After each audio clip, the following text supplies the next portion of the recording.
Hello everyone welcome to Ananya ma'am classes पिला माने मु आज तम श्रेणी जो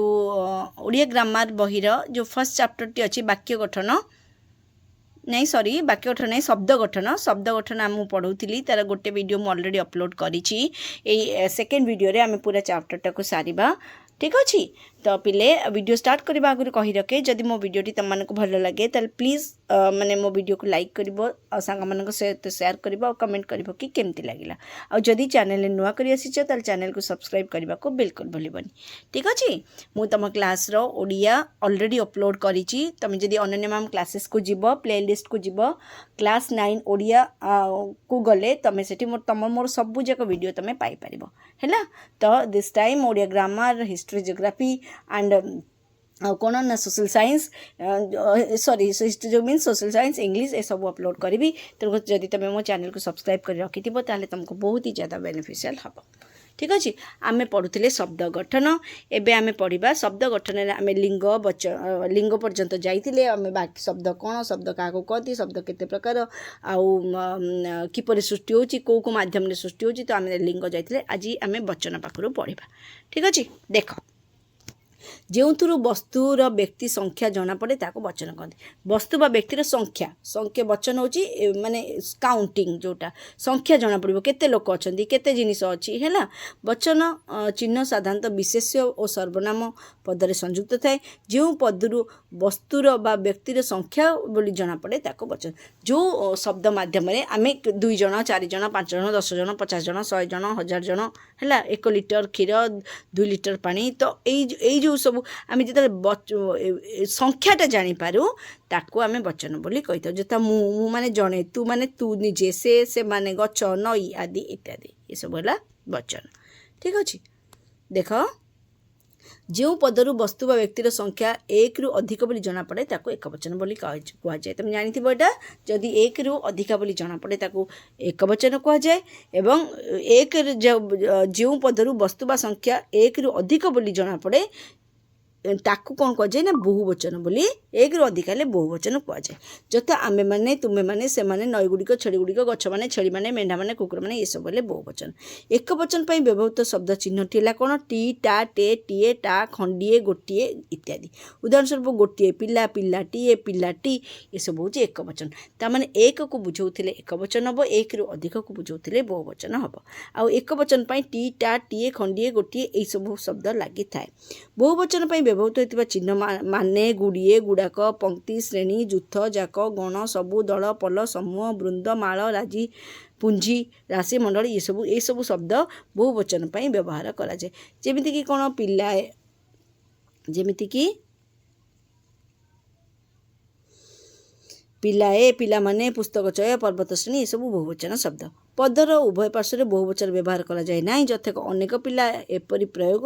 अशुद्ध अटे है पिला माने हम अनेक पिला हम ना अनेक पिला बोली लेखिबा बा पिला माने बोली कहिबा बा लेखि परिबा किंतु जेतेबेले वाक्यर अर्थ गुरुत्व बुझेबा सेति युग्म बहुवचन व्यवहार हुए छाड़ एते सब दरकार नहीं तुम जता सबुज घर सबुतक फूल एठारे सबुतक जक हेउची गोटे गोटे बहुवचन शब्द किंतु एठारे 2टी बहुवचन एकत्र संयुक्त 2टी बहुवचन शब्द एकत्र संयुक्त होइछन बुझेला ताले मन रखा हे साधुता दुष्टामी प्रभृति गुणवाचक विशेष्य गमन शयन प्रभृति क्रियावाचक विशेष पदरे बहुवचन लगे ना जोटा गुणवाचक विशेष शब्द क्रियावाचक विशेष से बहुवचन लगे आहरी जाना उचित बेले बेले वचन चिन्ह युक्त न होई मध्य एक वचन और बहुवचन में प्रकाशित हुए पिला खेलुची एठारे गोटे पिला खेलुची को बुझे किसी शब्द नथिले जना पड़े पिला खेलुची कहले एटा गोटे पिला को बुझेब पिले खेलुचोदी ताने बहुवचन को बुझेब एटारे एकाधिक पिला को बुझाऊँ है आम जानिले लिंग तापर जानिले वचन एवं जाना युग्म शब्द देख युग्म शब्द कौन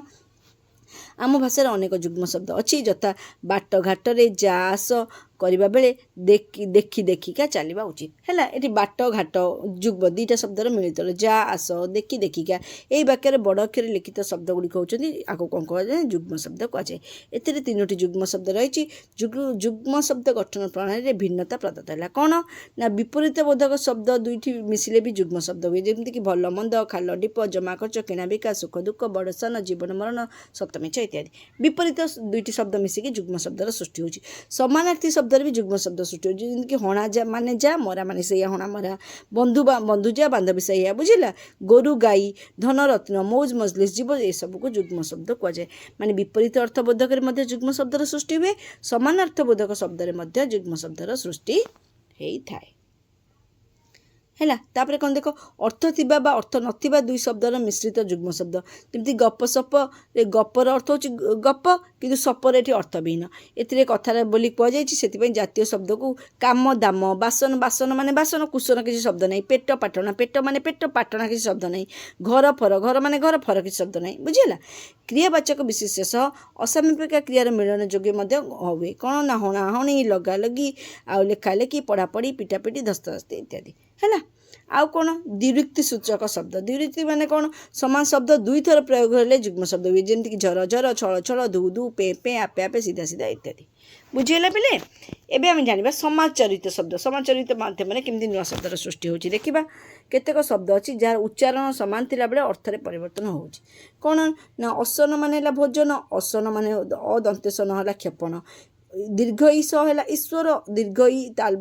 ମୂର୍ଦ୍ଧନ୍ୟ ସହ ହେଲେ ଲଙ୍ଗଳ ଦଣ୍ଡ, କୂଳ ହେଲା ବଂଶ, ଦୀର୍ଘ କୂଳ ହେଲେ ତଟ, କୃତି ହେଲା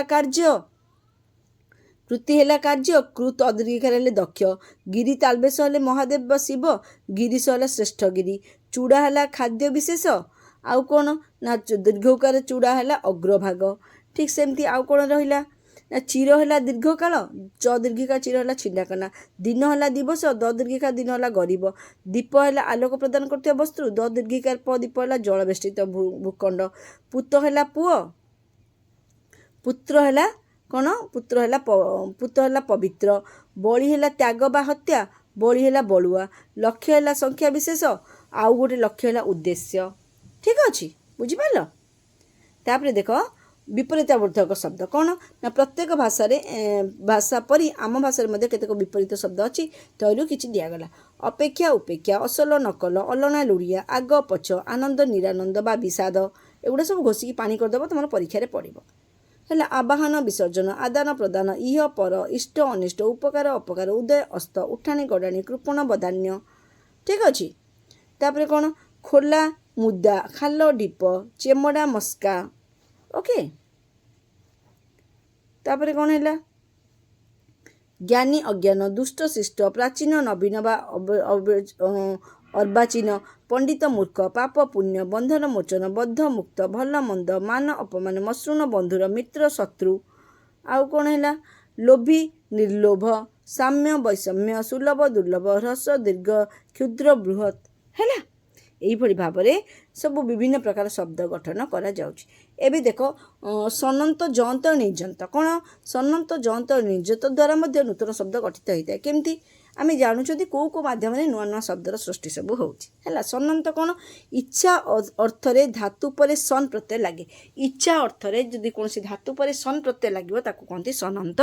ଏହି ସନ୍ ପ୍ରତ୍ୟୟନିଷ୍ଠ ପଦକୁ ସନନ୍ତ ପଦ ବୋଲି କୁହାଯାଏ। ଧାତୁ ସହିତ ସନ୍ ପ୍ରତ୍ୟୟ ଯୋଗ କରିବା ପରେ ଆ ଏବଂ ଉ ପ୍ରତ୍ୟୟ ଯୁକ୍ତ ହୁଏ। ଧାତୁ ପରେ ଯଦି ସନ୍ ପ୍ରତ୍ୟୟ ଯୋଗ କରିବ ତାପରେ କ'ଣ ଲାଗିବ, ଆ ବା ଉ ଲାଗିବ। ଦେଖ ଶବ୍ଦ ଦେଖିଲେ ତମେ ବୁଝିପାରିବ।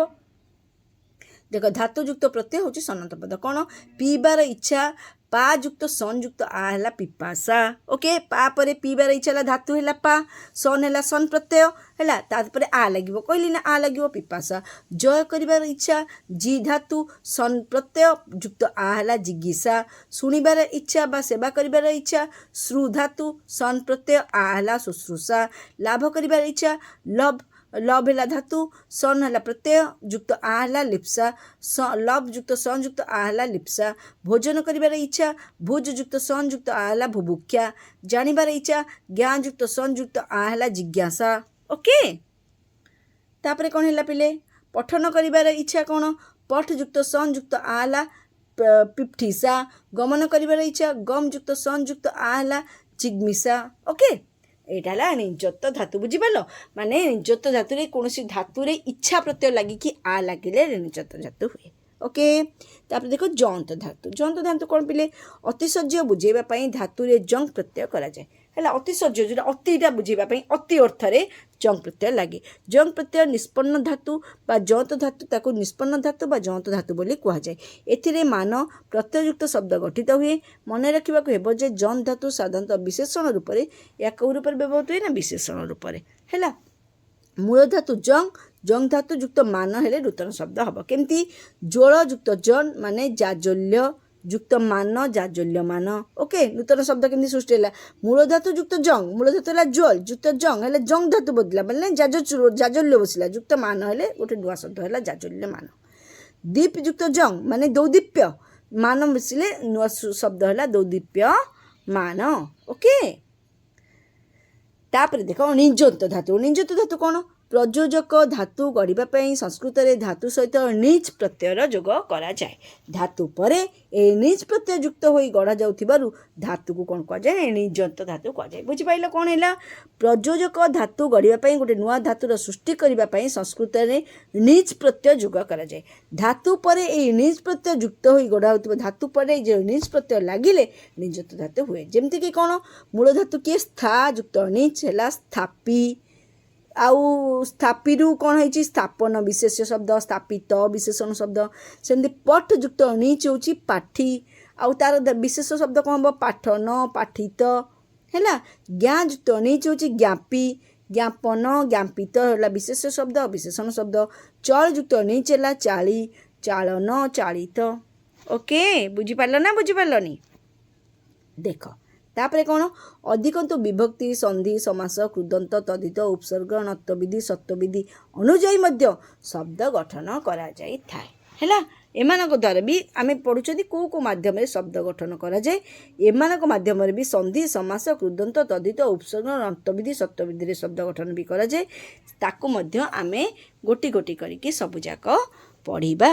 पिला माने ए वीडियोटा एठी रहिला तमर प्रथम चैप्टरटा मु बुझेदेली क्वेश्चन आंसर भी बहुत जल्दी अपलोड करी आ वीडियो जदि भल लगी थाए प्लीज वीडियो को लाइक कर सांग मान सहित शेयर कर कमेंट देव कि केमती लगुच तुम मैंने देखी दौच बट कमेंट करूना बहुत परिश्रम एत गरम में तुम मान वीडियो बनाऊँगी मोटिवेशन तो टी दरकार मत खुशी लगे जब तुम कह हाँ मैडम भल लगिला जहाँ भी तो बहुत भल लगे आउ जदि नुआ करी चैनल आसीच चैनल को सब्सक्राइब करने को बिल्कुल भूलबनी आउ बेल आइकन भी प्रेस करके नोटिफिकेशन ऑल को ऑन करदब okay thank you bye bye.